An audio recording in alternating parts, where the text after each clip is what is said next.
about to hit record. When the light goes green, it will be live stream. Yeah, I think it goes green. We'll find out here in a little bit.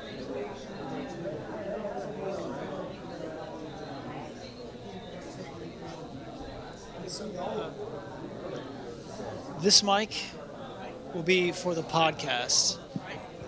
And this one we hold? We are going. Yep, we're good. We're going.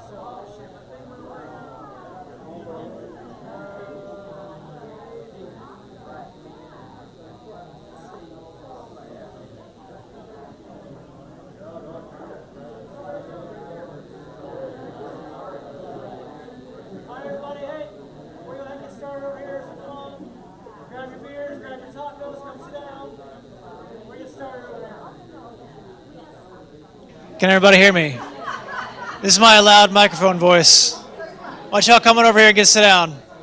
I'm gonna bring the tacos this way. Maybe that'll help. All right, everybody. So you've heard me before. I'm Andrew Parton, part of the Command Post Cohort with my partner in crime, who's actually here tonight, Craig Oglesby, and my partner in crime for this podcast, Jeremy, who's a part of the Startup Anthology. And we're here tonight at the Military Connected Monthly Mentorship Meetup. 20 words. MICM3. Like, can we do that? Can I say that right now? We're just going to make that up right now. MCM3. That's what we're going to do.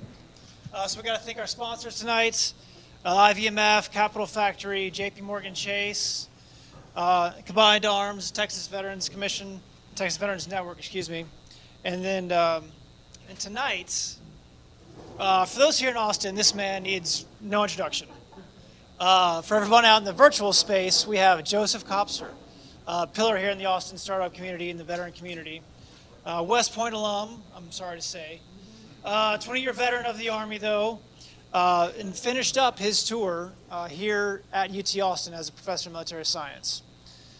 So ended up sticking around, founder of RideScout, and then a serial entrepreneur kind of after that. So it's going to be a really good conversation. I'm excited about it. Joseph, why don't you start us off here by telling us kind of your journey before Jeremy hits you with some questions. Absolutely. So first of all, am I on? Okay, I'm on here. So they have this really cool link that this is live, not just live here in this room, but this is live on YouTube and across different platforms. So if you're able to share, how do we share this with them that they can share with their networks? I shared it up. Talk to Craig. Yeah, talk to Craig. We gave him the link to it, and I shared on LinkedIn. So if you come to the Okay. website or The other way to do it, if you're on X or Twitter, or formerly known as Twitter, now known as X, soon to be non-X, who knows what the name is. I just tweeted it, I think, X'd it just now. So if you're on that platform, feel free to share it with friends, because the most important thing of any of these conversations is for us to share it.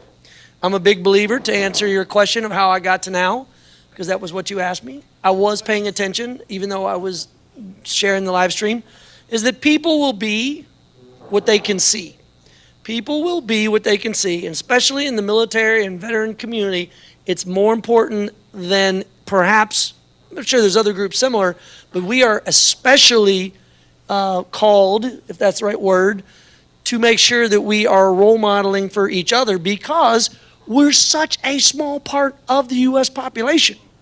And not only are we, as the military connected community, a small portion of the community, we're also literally and figuratively siloed and separated many times, oftentimes by a fence or a security guard or an ID card or a badge, from the rest of society. So on a night like tonight, again, thanks to all the sponsors and everybody who put this together, and we have a chance to tell our story, and others might have a chance to hear it and go, oh, wait a minute, I think I might be able to do that.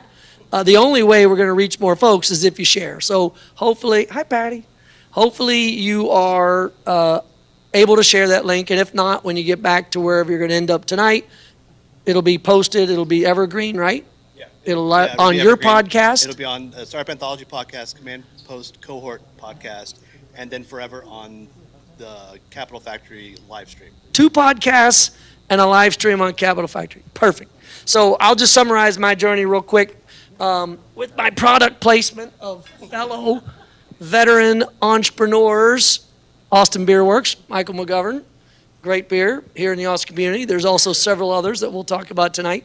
But my journey is similar and not similar to many of you all. It's similar in the sense that, look, I didn't know what I wanted to be when I was a kid, other than the fact I want to be an astronaut. I want to go into space.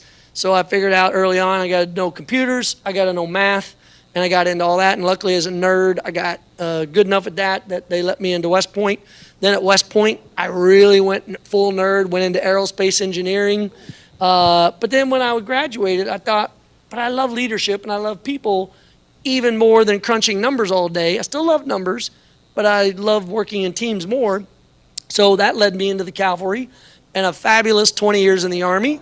Yeah, 20 years in the Army, and I loved it. But every time I got a boss who figured out that I could walk and chew gum at the same time, AKA I could work on a computer, I kept getting pulled up into the headquarters, which was a great rinse and repeat for what would later serve me well in life, which is I'd have command time, I'd have leadership and troop time, and then I'd have headquarters time. And if you've ever served in a headquarters, you realize really fast how hard it is what you're doing. Because I know we're live, but Politics? so we have a simpler term even in the junior Army, which is those assholes up at squad. Remember? Yeah. And then at squad, they're like, those jerks at platoon have no idea what they're doing. And then like those idiots at company.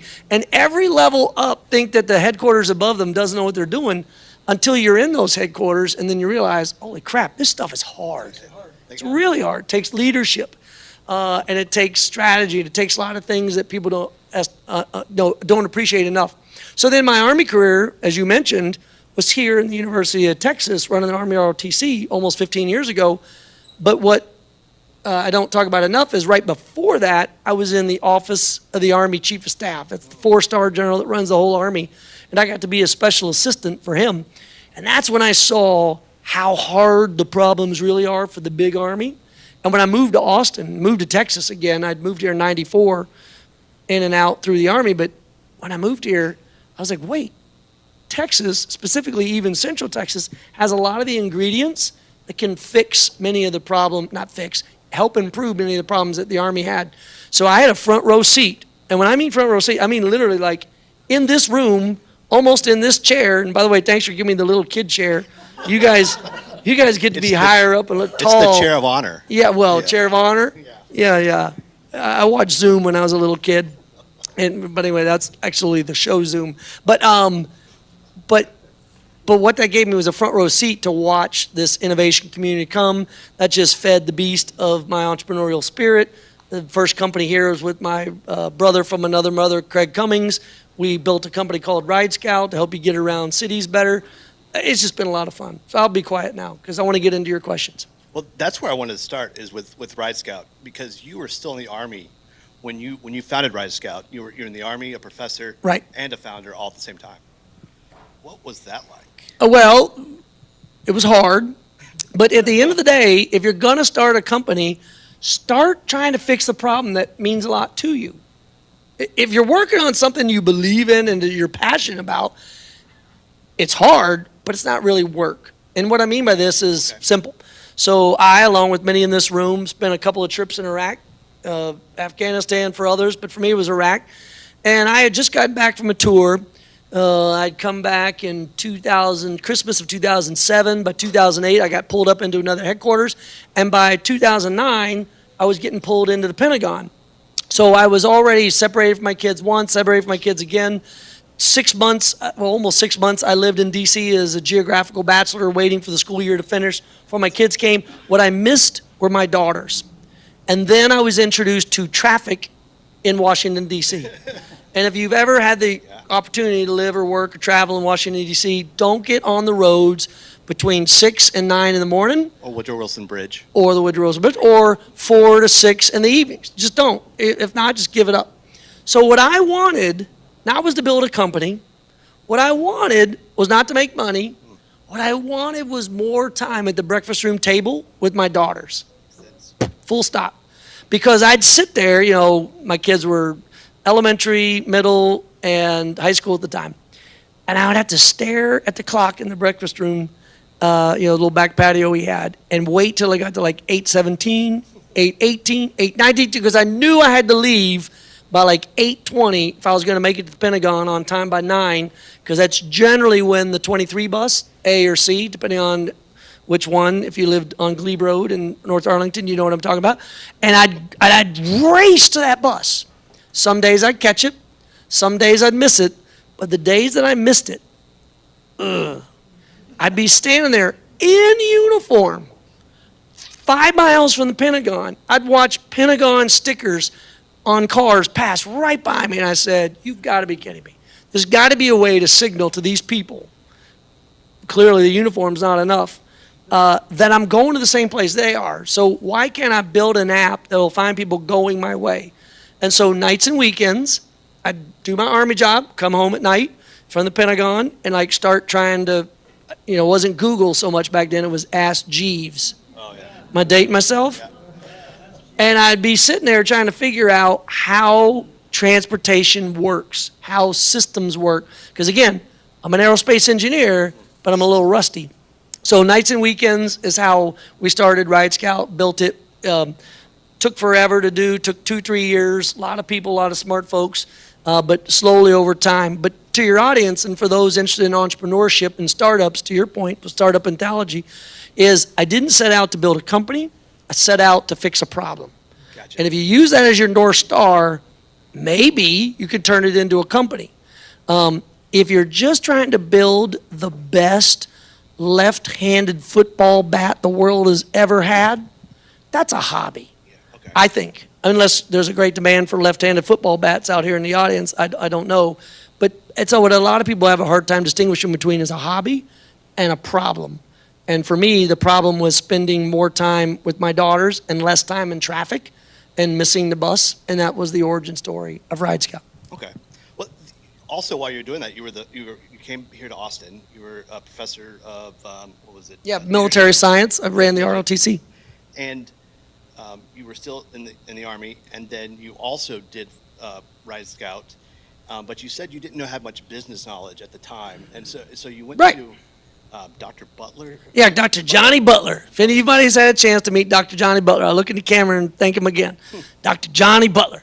So here's what happened. So I had this idea while I was still at the Pentagon, but I didn't really think it could become a company until, again, my now was co-founder, Craig Cummings, overheard what I was talking about building. And he said, wait a minute, that's just not a problem you can use to fix your own problem. We can turn that into a company. And I said, what the hell do I know about building a company? I'm in the Army. And so he said, when you get to Austin, because I was moving, it was my going away party, when you get down there, find somebody that can help you understand how to build a company. I'll help from a distance. He was in D.C. So what do? As any cavalry scout, I just went in search of someone that could help me fix my problem. So I went to the business school at the University of Texas, looked up the directory, found Dr. Johnny Butler, who was not only a professor of entrepreneurship and business, but he was a Vietnam veteran.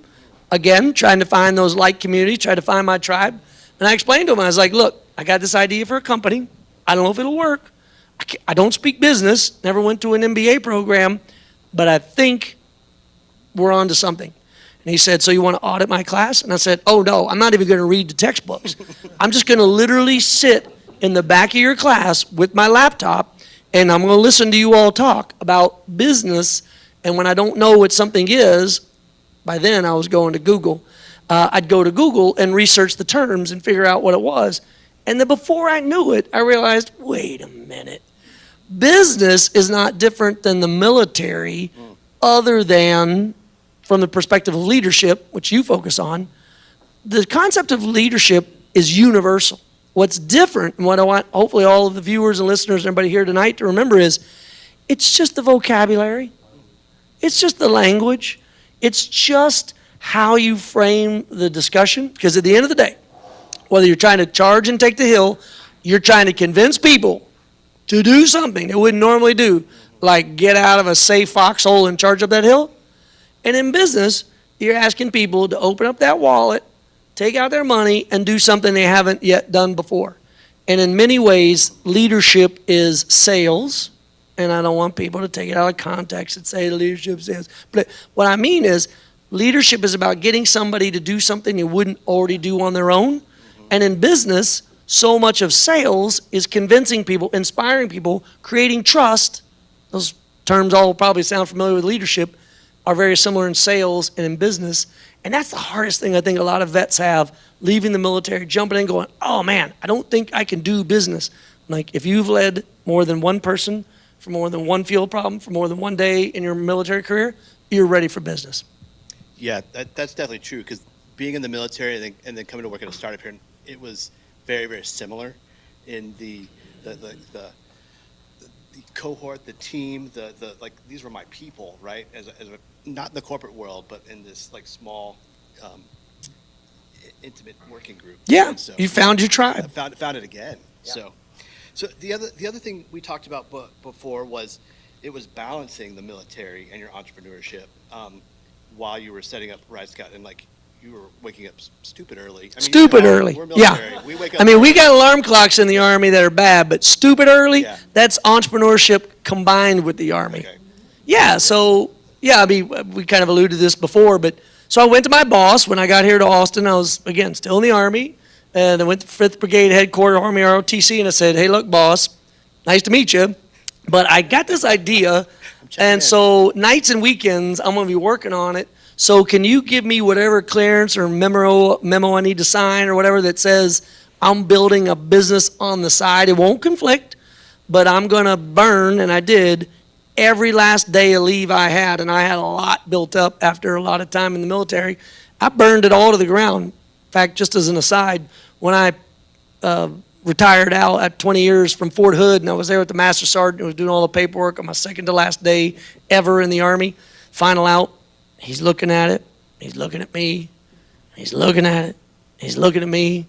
He's like, I think there's a mistake. And I was like, oh shit, this is the last thing I wanted to hear. And he goes, sir, it says here you have 1 day of terminal leave. And I said, that's right. And he goes, 1 day? I said, well, yeah, I burned all of it in preparation for what I was building. And I explained RideScout, and he goes, I get it. That's a good call.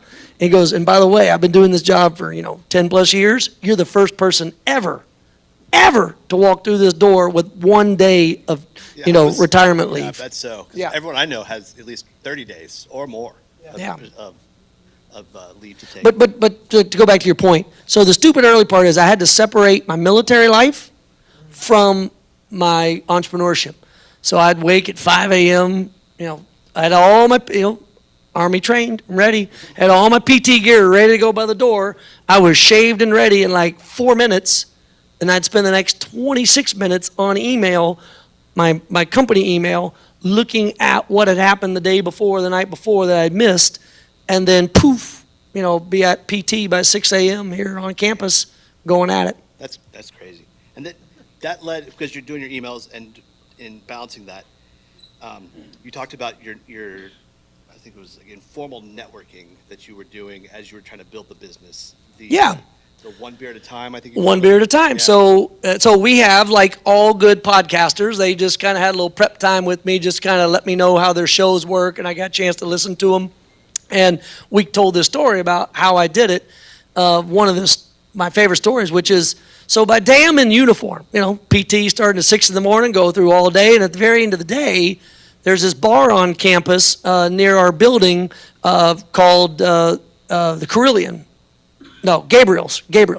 Well, the Carillion's the restaurant. Gabriel's is the bar at the AT&T Center. And what I would do is, as I would meet people, entrepreneurs here in this town, I'd say, my name is Joseph. I'm an Army guy, and I'm trying to figure out how to build a company. I hear you build companies. I hear you're in business. Would you meet me for a beer? And they would.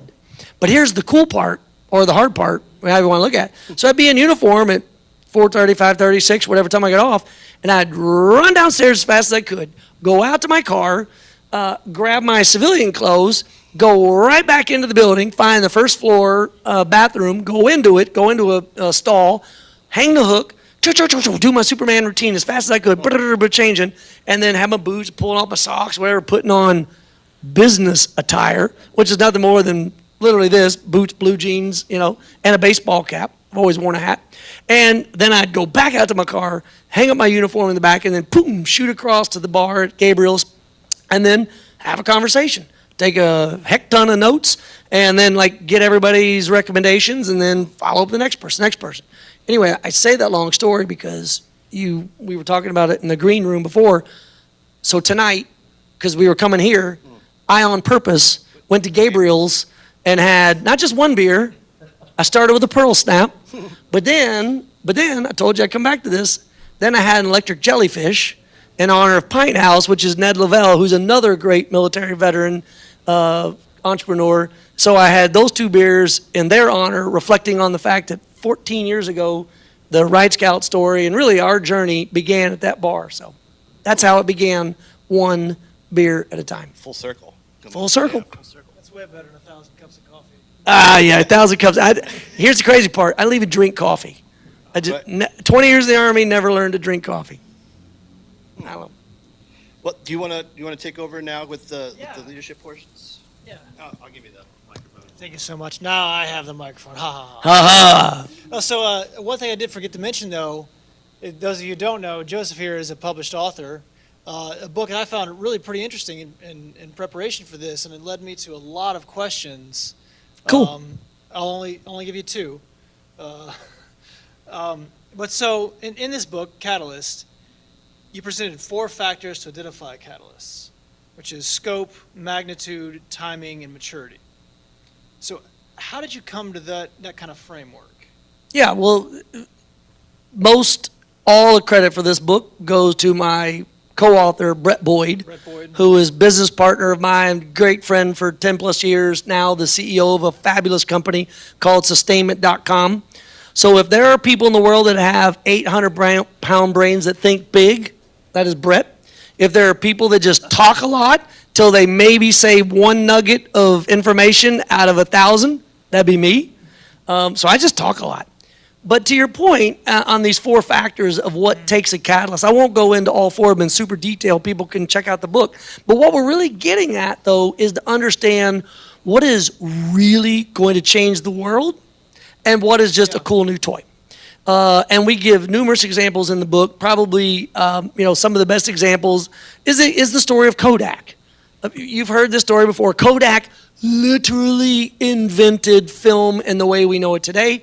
They invented all the chemical processing. They developed technologies to be able to take images and make them black and white. And then later somebody said, oh, we're going to make them color. And then someone said, oh, we're going to make them digitized. And they all went, what?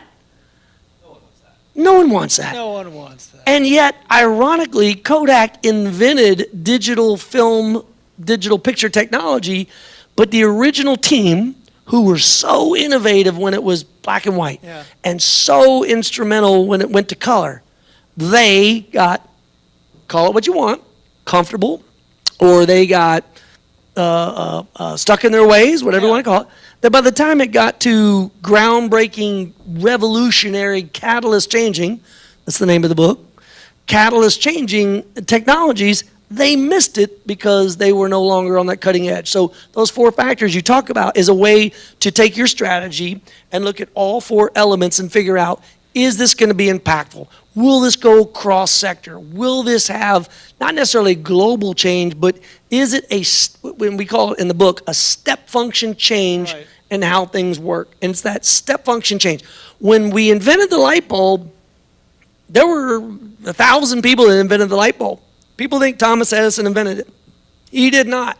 What Thomas Edison invented was a step function change because he took the technologies of a lot of other people, probably didn't attribute where he should have, but he was able to make a light bulb that lasted for hours and hours and days on end, which was a step function technology change. And that's what Catalyst talks about. And the reason why in the book, and thank you for bringing it up, that we think it's important is too many companies are in their lane and they're not paying attention to the catalyst-like effects left and right of them that are going to knock them off their tilt. Well, so I guess that leads into the next question, really, which is, so how do we, as entrepreneurs, right? We're kind of geared in that mindset anyway. How do we guard against that in the long run, right? And use this to help identify those things and sell to those people that are going to need this, right? How do we convince people that, hey, if we take part of your light bulb and part of your light bulb and put this together, everybody's going to need this new thing? Yeah. Well, so from the context of leadership, which is where I think many of your viewers and listeners come from with your podcast, what I would say is that the hardest job that a leader has in a company, or especially in a startup, is trying to convince the team that what you're working on is truly a catalyst or is going to be different like nothing before them. Because if you're just going to replicate what somebody has already done, it's really hard to break out and do something different. Right. So to your point, though, your question is, how do you protect yourself? One of the things you do to protect yourself is to create a moat around you that nobody else can quite do. You have to create a moat, and a moat can come in a lot of different ways. In fact, I was talking to a young entrepreneur today, right, at Gabriel's, one beer at a time, before coming over here, and I'll get back to, remind me to talk about that in a minute, the 15 minutes with him, but he has this really great idea for a cool new leasing program. It's called Big Lease, check it out. And what they're trying to do is make it easier for people to sign leases on college campuses where the churn is literally by design. Every semester, there are 40, 50,000 people getting new apartments. That's hard to do. But what I asked him to do is to push to find the moat that he's going to create. Because in an AI, digital native, AI native world that we live in now, you can build companies with no-code tools. Like, I'm nerding out at night. So if you go by my house and the light in the center middle of the house is on from like 8 to 9 to 10, 11, that's me coding, trying to figure out how to take all these tools and stitch them together. That if you don't build a moat, anybody can take your process, watch it and study it for about a week and be like, I can do that with an AI agent. And that's really hard. Now, that's the bad side. On the good side, Here we go. if you got an idea, and if you can just discipline yourself nights and weekends to, outside of your day job, but nights and weekends to study all of these new AI agents and these no-code solutions. I'm not getting paid by them, but my favorite is N8N, November 8, November.io. And there's this guy, Nate Herk, Herk. This guy's amazing. He does these tutorials and he just gives out all these templates he's building, because that's the good and the bad of no-code solutions and building these new companies. If you're digital first, and we got a whole article about this on our Gray Line website if you go there. If you're digital first and AI native, you don't even need a whole army of developers behind you. Now, you will need smart people who know how to design, and you will need a few people that can code, but you're not going to need anywhere near the number of people that companies like we needed 15 years ago. Right. Okay. Second question. In the book, again, you said leaders have a threefold challenge. So one is to identify the transformation, calibrate the correct response, and then implement the strategy inherent in that response. Right. So can you unpack those three things a little bit for me? So or perhaps differently than unpacking them, I'll tell another story. I love it. Because people are going to remember stories, and they're going to remember the impactful change of those three elements. By the way, thank you for reading the book.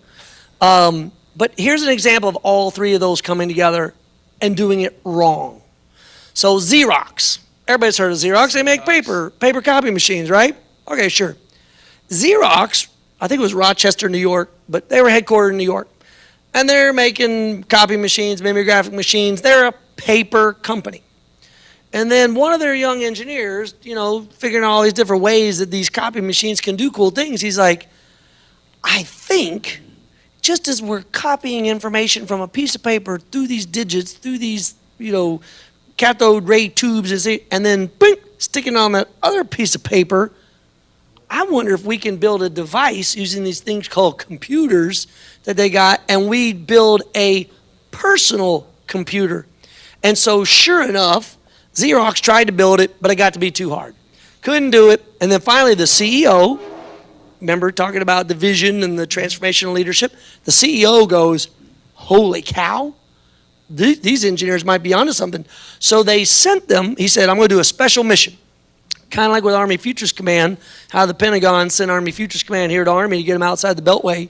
Yep. The people of Xerox said, we're going to send you way out west to this place called Palo Alto.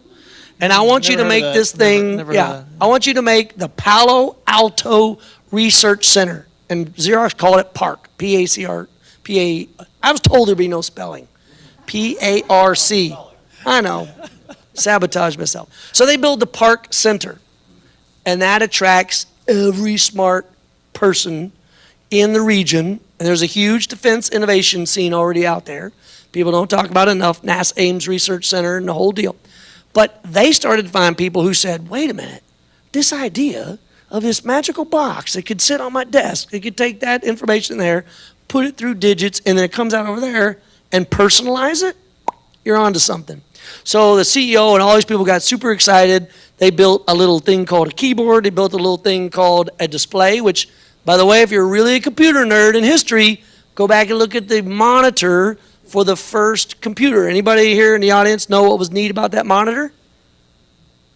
It was portrait, not landscape. Do you know why? Because a piece of paper is portrait. They made their monitor look like a piece of paper. You got that for free.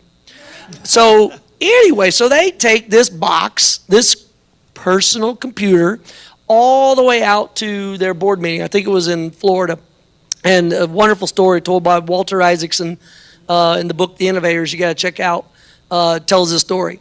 And so you can just imagine, big U-shaped table in this big conference room, all these executives, bunch of old white dudes, all sitting around this table in the late 60s, early 70s, I guess. And out comes this little engineer, like wheeling this little cart. We can hear the wheels squeaking, right? And he's got this personal computer, first one of its kind ever in the world. And the group of board of directors look at it and go, you want us to invest in what? And, CEO, he's all excited. He's transformational leadership, he hopes. And he's got this computer sitting there. And they give a demonstration. And they have, by the way, which Steve Jobs stole the idea of, they have a mouse, they have a clicker. And when it was all done, the presentation was done, one of the old farts sitting on the board looked at it and goes, why would I want a computer on my desk when I have a perfectly good secretary in the front room and she'll do all the typing for me? And that is how Xerox missed the opportunity of one of the biggest changes, catalyst changes in modern history, because they were not able to bring together all three of those transformational forces that you allude to. Okay, so we're going to have to jump. I got 100 more questions for you, but I'll limit it to one more. Yeah, we got people in this room we got to meet, so it'll be great. So tell me about Leading to Win coming up in September. Thank you for asking. So Leading to Win it's in its third year. It's a conference here in Central Texas, but people from across the country will be invited to it. It is, well, hello, Lauren, how are you? It is going to be on 12 September. We chose that date on purpose because obviously after September 11th, it's a way to commemorate service to country. And this year's Leading to Win theme is Bridging the Gap. Because even though our previous conferences were fantastic, this year we want to take it to a new level. And Bridging the Gap is going to seek out to do a couple of things. Number one, it's going to bridge the gap between the military and veteran community with our civilian counterparts. And one of the best ways we're going to do it, fingers crossed, I don't want to jinx anything going on at 3 Corps in Fort Hood, Fort Cavazos, Fort Hood, but it looks like we're going to have several combat vehicles, 6+ vehicles, a bunch of helicopters, Chinook, Blackhawk, Apache, because we're going to literally put them in the parking lot, maybe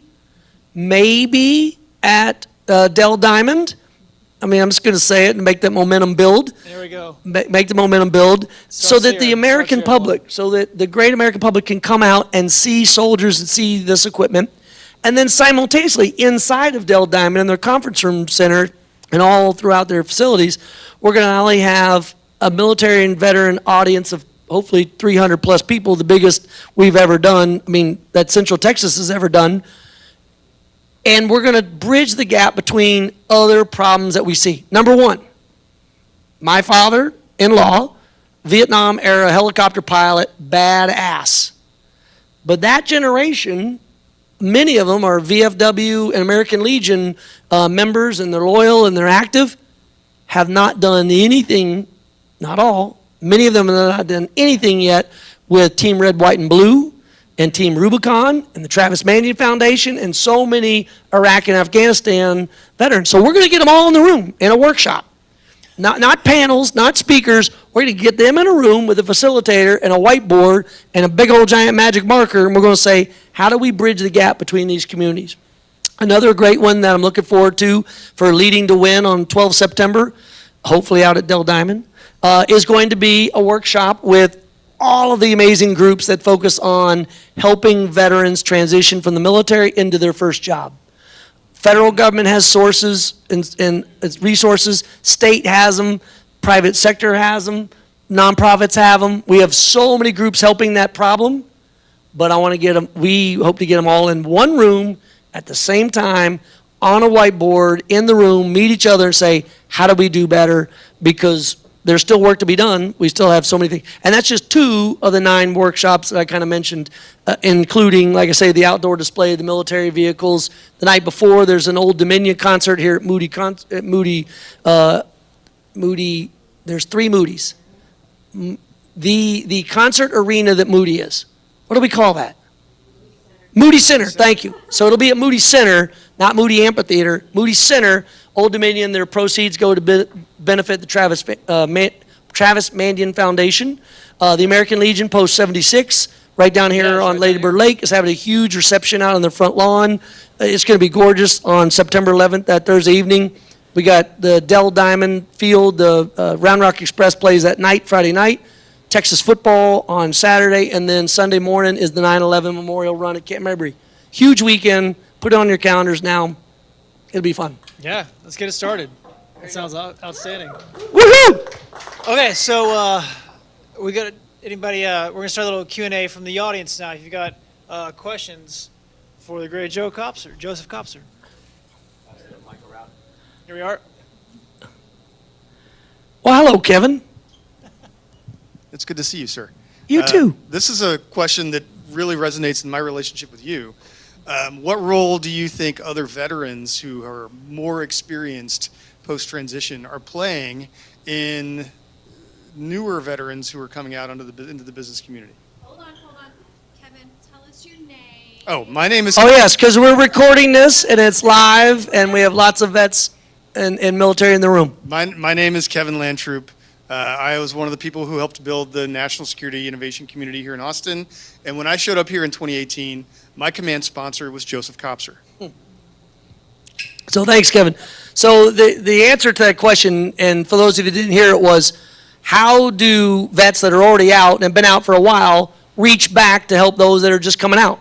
Well, there's a bunch of different ways you can do it. The first way you can do it is just put a sign out, literally and figuratively, that says, I'm here to help. One of my favorite things that I've done over the years, and I just started a couple of years ago, is on my LinkedIn page, literally on my LinkedIn page, there is a link that says book an appointment. Now, it's only 15 minutes, and it's, it goes quick, and you schedule it out 1 or 2 months. But one of my favorite things is to meet vets who find me through friends of friends. They find that link, bink, and they click on it, and through Calendly, bink, they get on my calendar. I'm talking to them, and I find out what their world is like, and I recommend what they might want to do. That's a way to do it. The other way to do it is to really be deliberate. There's a group called ACP, American Corporate Partners, that do great work lining you up with somebody coming out of the military. You recommend them as well? Great. And I just got connected to my 4th or 5th protege or person coming out of the military. She is an amazing Air Force officer that is coming out looking for new opportunities. I'm looking forward to my first meeting with her. And then, more importantly, to the larger point of Kevin's question is, I'll kind of circle back to what I said a little bit in the beginning, which is people will be what they can see. We're one of the smallest communities in the country. We're not a community by outward identification. Like, it's not a question of gender, it's not a question of color, skin, or religion or anything. Like, we all chose to be in this community, And so if you're just walking down the street, sometimes it's really hard to know who this community is because you can't look at us and see who we are. So we have to be deliberate about A, reaching out to let others know we're here for you. That's one. And then B, the most important part, is those that are coming out need to raise their hand, not be shy, and say, I don't have a clue what I'm freaking doing. Luckily for me, I had Craig Cummings. Craig Cummings was my, guide and shepherd and, Sherpa, kind of taking me through this process, and poop, worked out just fine. I love the fact that Kevin is thriving now, and he had a lot of Sherpas helping him. And if you don't have someone guiding you through, like a scout taking you through what was that? What's that term we have? We're crossing boundary lines. I've forgotten that. Passage of lines. Damn, Tim Hayden, thank you. Some people forget and some people don't. But passage of lines, that's really what it is. Lauren, I'm saying right now, next year's Leading to Win conference might have to be passage of lines. I will mark that, Joseph. And I want to call out Kevin, who is also a mentor in his own right. And if you are interested in learning how to navigate the SIBR process, you should definitely be talking to this gentleman. So Joseph, you called out ACP, American Corporate Partners. I just got off a call with them today. We will now be the Texas liaison for American Corporate Partners for their new venture program. They have been doing traditional mentorship for many years. Last year, they launched a program specifically for veteran and military-connected entrepreneurs. So if you are interested in learning more, come back next month because we're going to be talking all about it. Now, who else? The goal of the Q&A, and thank you, Andrew, for kicking us off. Oh, my name is Lauren Posler. See, good job. See, we were waiting, Kevin, weren't we? If we haven't met, I'm looking forward to meeting you. Thank you to Joseph, to Andrew, to Jeremy, Joanna, Patty, and the team, our friends at JP Morgan Chase for hosting us tonight. The goal is to network, y'all. So when you're asking Joseph questions, Jeremy or Andrew as well, we want to hear your name. We want to know a little bit about you. And then if you have a question for our guests, wonderful, we want to hear it. But it may be you have a question for your fellow audience members, and you want to set yourself up for some conversations to follow. So who else either has a question or would like to share? Adam, my friend. All right. So my name's Adam Rosenfield. I'm not a vet, but I hire vets. Joseph, the first time I kind of heard your name, RideScout actually occupied the offices across from the recruiting firm I was at, and then I heard your name. Was it in 2019, 2020 when you ran for Congress? Yep, and 2018. There was that big party hosted by like Nate Ryan and some of those guys. Oh yeah, Nate Ryan. Yeah, and I mean, you were in a great campaign and it was well funded. So I've always been interested because you always seem to have your hand in a lot of different things, and so I'm curious. Look, you obviously were thinking about mobility long before a lot of other folks that were. A lot of even transit tech was around, and then obviously, as a vet, thinking about being politically active. So I'm interested in sort of the personal side of Joseph. Like, what is he thinking about in terms of mobility? Like, what problems are you thinking about? What interests you? And then politically, look, obviously you ran for Congress. What's next? What are you interested in? Like, what are you trying to get people to do? Yeah, so I'll answer, and thanks for the question. So it really has two parts. One is about mobility, transportation, smart cities, and the other is about community engagement and what I'm looking at. So let's go to mobility. Right now, we are at the dawn of what will soon be the safest era we live in American history, and for some reason we keep shutting the door on our foot, and it drives me bonkers. Okay, so since we invented seat belts and airbags, we have saved, by easy estimates, 400,000 lives. 400,000 lives. So as we're taping this, we just had the tragedy over July 4th here in Texas, and we lost 100 plus lives and counting. It just gets me fired up every time I think about it. Now take that number and think about the fact that with seatbelts and with airbags, we've saved 400,000 lives. And for some reason, and I know some of them, we are super reluctant to not just go all in on autonomous vehicles. Folks, they're so damn safe that I would rather, and I'm a tech, blah, blah, transportation, whatever. If my daughters were learning to drive again, I would find a way to not let them learn to drive again. My daughter was T-boned by a Ford Expedition that she pulled out in front of. It was her mistake. She'll be the first to tell you.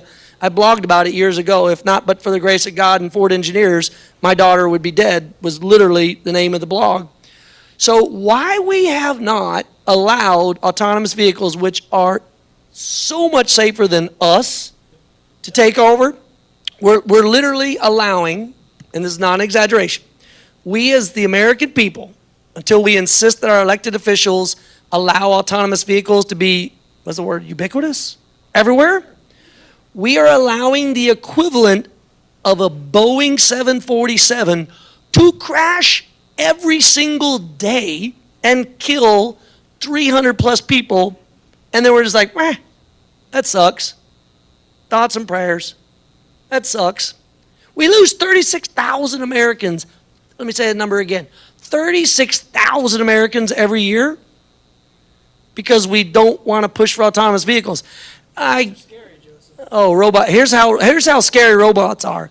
Otis, taking you back to history and stories. Otis, this dude was trying to build elevators. Everybody was trying to build elevators to go up these tall buildings at New York, and everybody was making. But Otis was the first person ever to put a mechanical brake, meaning if the line snapped, he had this automatic little hook that would come out and it would catch you on the very next floor. So maybe you fall 5 feet, 10 feet, but you're not going to die. Before Otis, nobody wanted to get into an elevator. After Otis, people might get into an elevator, but they still wanted to have the elevator operator because what that guy was holding was a brake. He would manually brake, right? So even after they invented safe elevators, people still didn't want to get in elevators because they're robots. They're so scary. So what we had to do, and this is no joke, we kept elevator operators in an elevator. They didn't operate, they just pushed a button. From like 1910 to like 1942, I think, was the last elevator operator license ever given in the city of New York. To just, you'd come on, you'd be like, floor 4, and they'd be like, floor 4. It wasn't until one single thing, many things, but one prominent thing that made people feel comfortable in an elevator without an elevator operator, without somebody in there. You know, again, trivia for the audience. You guys got it before. You know what they put in an elevator that made people feel safe again? Phone. Better than a phone. Better than a bill. Better than a door. A woman's voice telling you doors opening, doors closing. Floor 1, floor 2, floor 3. When they had a woman's voice, people are like, it's going to be okay. We're very reassuring. Yeah. Very reassuring. So to answer your second question, Adam, with respect to community service, I'm always looking to return to public service, always looking for a chance to run to serve again. Problem is with gerrymandering, which is easily one of the most ridiculous things that Democrats and Republicans have invented in the 250 years of our country. If I can find a race where it's not so wildly gerrymandered that I can return to public service and serve again in elected office, I promise you I will. I love it. So Adam also would be happy to talk to you about mobility, economic development, civic engagement. He works with Cap Metro and the Pflugerville Economic Development Corporation. Who else? Yes, sir. Your name, a little bit about you, and then either your question or your comment. Can you hold the mic? I can. I'm so reassuring. My name is Mark. I'm from Georgetown, Texas for 25 years, and I was messaged by a gentleman in this room to meet you tonight. So I messaged through LinkedIn. I've not known you before. And my question is,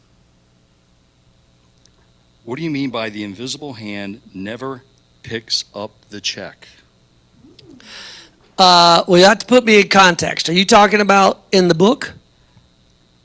Or did I say this earlier? You've said a lot. I've said a lot. Hey, look, I say a I lot haven't of had things. gel You have to- shots. I haven't had any beers. I drove down from Wilco in Georgetown, and you can't drink and drive. So you're at a competitive advantage right now. Yeah. Well, I don't remember personally saying it today, but if it was in the book, I'll take you back to where we were probably thinking as we were going that direction, which is your point was the invisible hand always picks up the check.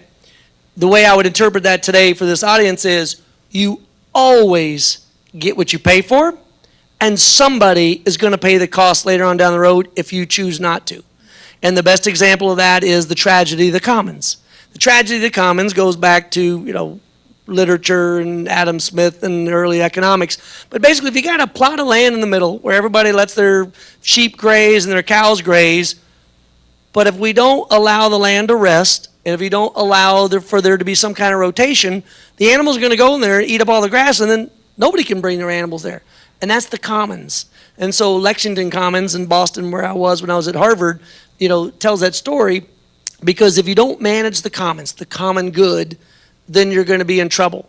And that invisible hand, whether it be bad or good, is going to come in and pay the check. You just want to make sure that you're doing the right thing and sharing the burden as a society together, because if not, the evil forces or Mother Nature's going to get a vote or somebody's going to get a vote and come in and make it very bad for you. So I say a stitch in time, as my grandmother would say, a stitch in time saves 9.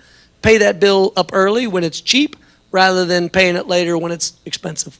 So, Joe, can we say quality pays, it doesn't cost? Oh, absolutely. And then with the military, we have to be low-cost provider.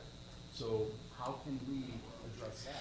Well, that's a question for another day. But yeah, the defense innovation community is accelerating quickly, and I'm just proud to be here in Austin, Texas, where we're a part of a lot of that going on. This is Space Forward here in Austin. Well, Heck yeah, there is. I'd say you can come back tomorrow. Joseph and I will be back here again for our next meetup regarding space power, building a space capabilities. So if you're interested in talking more about space or defense innovation, come back and see us tomorrow. I love that we're getting such a variety of topics. This is great. Who else? Yes, sir. Thank you. I'm Jake Finnegan. I'm the founder of White Belt Racing Academy. This is my first time here at a veteran event at Capital Factory. Great to be here. Thank you for everyone who had a hand in putting this event together. So I'm building an organization that is designed to help young people take care of their financial needs through a career, then start walking down the path of business ownership or development, and then hopefully make it to the investor class. We're using fast cars to dangle in front of the students to get their academic or trade educations done. The question I have for you guys is, when taking somebody from that W-2 1099 level and putting them into a leadership role, what are the best tools to show them, most accessible things that they'll actually do or be interested in to become a leader rather than a worker? Well, first of all, Jake, thanks for what you're doing. And to quote Talladega Nights, I too like to go fast. So I think it's cool what you're doing. But your question is about how you kind of inspire that generation that you're getting them into that position. I believe, hands down, no questions asked, the best way to take them, especially if are you working with high school students and young kids? Yep. To get them to the next level is to put them in a leadership position and put them in a hands-on position as early as possible. You got to let them see them sweat.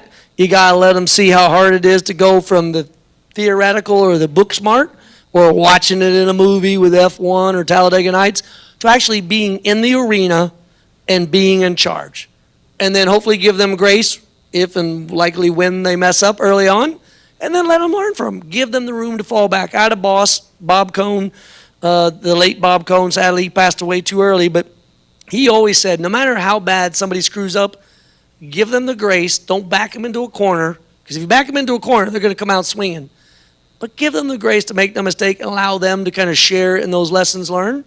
And if there's anything the Army has done great, among many things, it is, or the military, it is the invention of the after-action review. Just do an after-action review with them. How did it go? How did you think it was going to go? How do you wish it had gone? What are you going to do differently next time? Tim, did I get that right? He's going to correct me on that.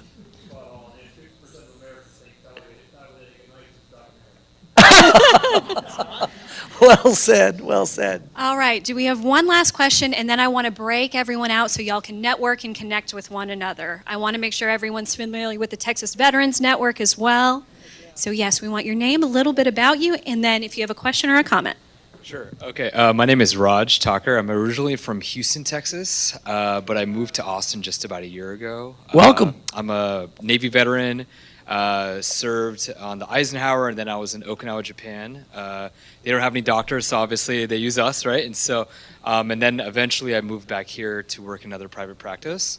The question I was going to ask you is, what do you feel is one of your largest or biggest mistakes, and how do you feel that has actually transformed you to who you are today? So the question was, what is one of my largest mistakes? Or first of all, folks, we've been here for almost an hour. We would need 4 more hours for all of my mistakes. I can't even tell you the long list. But before I go into a mistake, you mentioned the USS Eisenhower. I have to do a quick shout out to my West Point classmate, Paul Campagna. He is a West Point grad. That branch transferred into the Navy, a naval aviator, had great success in the Navy, and he is, and you got to Google this story, it's pretty amazing. He is a West Point graduate, Navy officer that commanded the USS Eisenhower, Navy aircraft carrier, named after a West Point grad. Boom. You can't make that Army-Navy stuff up. That's a community of like one person. I know. I know. His entire circle is like that big. All right. So I got so excited I forgot all the 400 mistakes I've made in my life. But here's probably the easiest way to summarize all of those. It's when I didn't trust my gut. Okay? Malcolm Gladwell wrote a book called Blink. It's controversial. Is it intuition? Is it storytelling? Is it science? Doesn't matter. I truly believe that the human species, more than because we have a thumb, that the human species survived over time over so many other creatures and animals that went before us and along with us. The reason why we survived is we somehow had one of our ancestors listen to their gut better than the rest. And it just got better and better and better. And whether it's spiritual, whether it's intuitive, I don't know the science behind it, but listen to your gut. If it just doesn't seem right, go with it. Three or four of my worst hires ever were when my gut said, this doesn't quite seem right. But I was so enamored by the chance to work with that person that I was like, oh yeah, bingo. And then, man, did I learn to regret it. And then there have been plenty of other things. There was one thing on the campaign trail, my gut said, I don't know. But I was young and first-time candidate, and people were like, you really ought to think about. And I went their direction, and I was like, oh, my God, that was so bad. But when I listened to my gut, more often than not, I still make mistakes, still sleep on the couch plenty. If you go with your gut. So to summarize my 4 hours worth of mistakes, it's when I did not listen to my gut. Thank you, Joseph, and great question again from Raj and everyone who shared. Let's give a big round of applause for Joseph, for Jeremy, and Andrew. Okay. We still have tacos available thanks to our friends at JP Morgan Chase. I'd love for y'all to meet with Peter, Marcelino, and the team. If you have questions about how to launch, grow, or scale your business with support of JP Morgan Chase, please take the time to meet everyone. Meet our folks at Texas Veterans Network. Patty is behind me. And Joseph, Joanna, Patty, and I would love to talk to you about the Leading to Win conference if you have any questions. And Thanks, before guys. you go, can I ask my co-host to come in? I want to do a quick selfie with all the rest of us here behind us. So if you don't want to be in the picture, get away. Get away. We're doing it now. Perfect. One of those will work. Thanks again to everybody. Hey, I believe Joseph's book right up here. It's my personal copy, so please don't steal it. You can find it on Amazon. You get a copy. You get a copy. Look under your chair. Look under your chair. That intuition thing is great. Like I've been reading a lot on heuristics. Yes. Just that. 100%.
not my shop is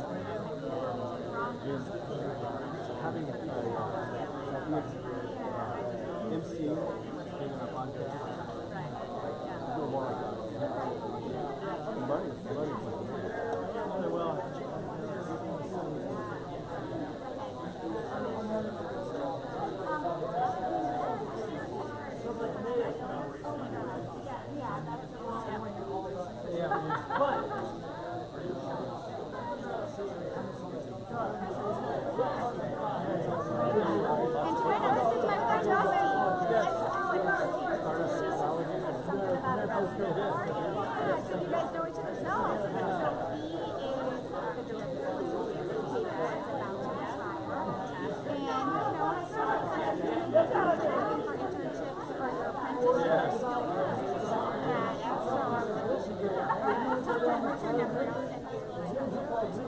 Yeah.